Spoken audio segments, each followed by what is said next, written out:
तो दोस्तों इस वीडियो में मैं आपसे बात करूंगा आयन क्या होता है, ठीक है। और ये नेगेटिव आयन्स क्या होते हैं, पॉजिटिव आयन्स क्या होते हैं।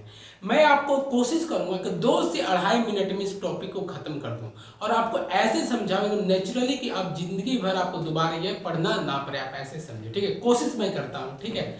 देखिए आपको पता है, पहले आपको पता है कि एक एटम के अंदर न्यूट्रॉन होता है, प्रोटॉन होता है और इलेक्ट्रॉन होता है। आपको तीनों होता है, आपको पता है। और आपको ये भी पता होगा कि प्रोटॉन क्या होता है, प्रोटॉन पे कौन सा चार्ज रहता है, पॉजिटिव होता है। इलेक्ट्रॉन पे नेगेटिव चार्ज होता है और न्यूट्रॉन क्या होता है, वो अनचार्ज होता है, मतलब न्यूट्रल होता है। आपको ये भी पता है, ठीक है। तो एटम के अंदर ये तीनों पार्टिकल पाया जाएगा, हम लोग ऐसे कह सकते हैं, ठीक है। तो अब देखिए इसको एक परिस्थिति ऐसा आ जाता है ना कि एटम को हम लोग मजबूर हो जाते हैं कहने में आयंस। तो वो आयन कब बोलेंगे हम लोग एटम को, ठीक है ना, तो वो मैं बताता हूं।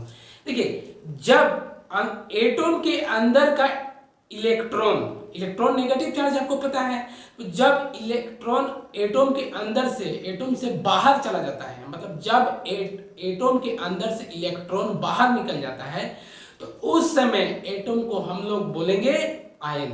या फिर जब बाहर का इलेक्ट्रॉन एटम के अंदर आ जाए तो भी हम लोग एटम को बोलेंगे अब आयन, मतलब एटम को एटम नहीं बोलेंगे, एटम को हम आयन बोलेंगे। समझ में आया, मतलब जब एटम के अंदर कोई भी इलेक्ट्रॉन अंदर आ जाए या अंदर का बाहर चल जाए तब उस समय हम लोग एटम को बोलेंगे आयन। क्लियर है।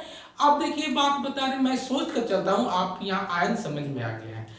अब मैं आपको बता दूं नेगेटिव आयंस क्या होते हैं, अब पॉजिटिव आयंस क्या कहलाते हैं। देखिए जब जब जब एटम के अंदर इलेक्ट्रॉन बाहर से अंदर आता है, मतलब जब एटम के अंदर इलेक्ट्रॉन बाहर से अंदर आता है तो उस समय आयन जो बंद एटम को जब आयन बोलेंगे ना तब उसको हम लोग बोलेंगे नेगेटिव आयंस। क्लियर है।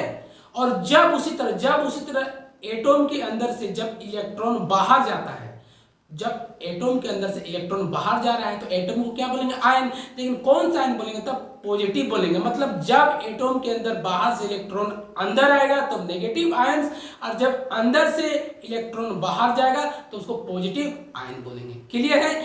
आप ऐसे समझिए कि अगर आपके शरीर में मैं इलेक्ट्रॉन को डाल देता हूं तो आप नेगेटिव आयन हो गए, और आपके अंदर का अगर इलेक्ट्रॉन में बाहर निकाल दिया तो आप पॉजिटिव आयन कहलाएंगे। क्लियर है। अब देखिए और नेगेटिव आयन को ही ना आयन, नेगेटिव जो आयन्स होते हैं उन्हीं को अनायन कहते हैं, और जो पॉजिटिव आयन होते हैं उन्हीं को कटायन भी कहते हैं। तो आप ये सारे टॉपिक को मैं सोच कर चल रहा हूं, मुझे पूरा विश्वास है आप अच्छे से समझे हैं। अगर अच्छे से समझे हैं तो मुझे कमेंट करके बताइए, वीडियो को लाइक करें, सब्सक्राइब करें।